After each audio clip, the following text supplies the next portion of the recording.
This is the Wheatear Stitch. This stitch is great for straight lines, for curves. It can be as simple or as decorative as you want it to be. I'm going to be stitching right along this green plant stem, and I'm going to bring my needle up at the top of the plant. I'm making a little V, so each of these first two stitches is going to make the V shape.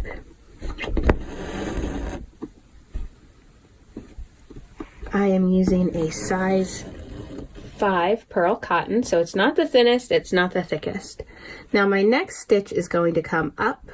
If you know the chain stitch, this will look familiar to you. And then I'm going to take my needle under the little V, just like that, pull the thread through, and go down into that same hole you first came up. Now I'm going to make my next little V, the little wheat ears. And then I'm going to, for my next stitch, skip past the little pink flowers to continue along the stem. So I'm going to start it the same way that I just did this stitch. So let's see, down here, I'm going to start my little V. Here's one. My next little V. Okay, so there's the wheat ear shape right there. Now my next stitch, I'm going to bring the needle up,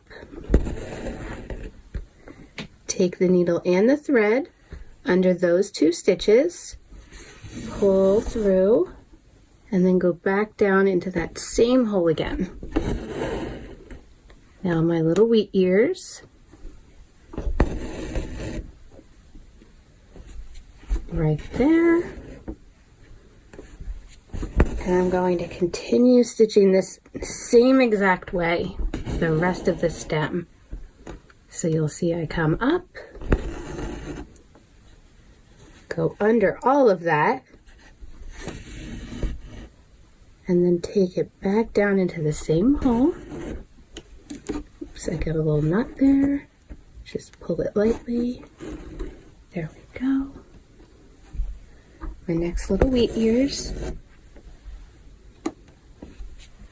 I love to use a printed fabric when I'm making a stitch sampler like this for two reasons. There's already a line of design that I can follow, so I already have a stem here. I don't have to draw any lines. And also, when I'm completely done, I have a finished project to look at that's pretty and that I like the fabric. So, I'm going to do my next little wheat ears. And then I'm going to end it after this next stitch. Bring it up one more time. Right there. Finish with my two little wheat ears, just like that.